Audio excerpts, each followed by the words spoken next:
कहानी गंगा और भीष्म प्रतिज्ञा। यह कहानी राजा शांतनु और देवी गंगा के 8वें पुत्र देवव्रत की है, जो बाद में अपनी भीषण प्रतिज्ञा के कारण भीष्म कहलाए। जब गंगा राजा शांतनु को छोड़कर चली गईं, तो शांतनु अकेले और दुखी रहने लगे।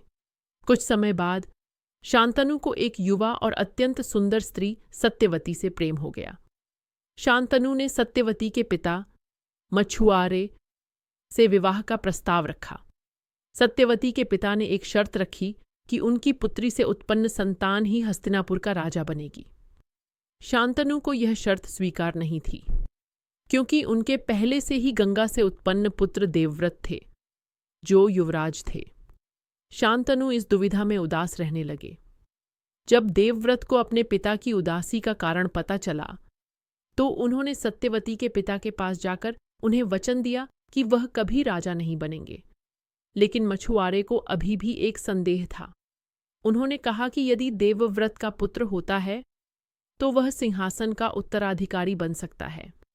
तब देवव्रत ने एक और भीषण प्रतिज्ञा ली, मैं आजीवन अविवाहित रहूंगा और ब्रह्मचर्य का पालन करूंगा।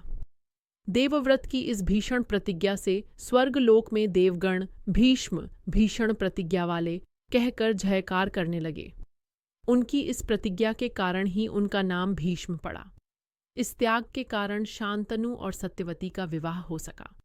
भीष्म ने अपना पूरा जीवन हस्तिनापुर के सिंहासन की रक्षा और अपने वचनों का पालन करने में लगा दिया, चाहे इसके लिए उन्हें कितने भी बलिदान क्यों न देने पड़े।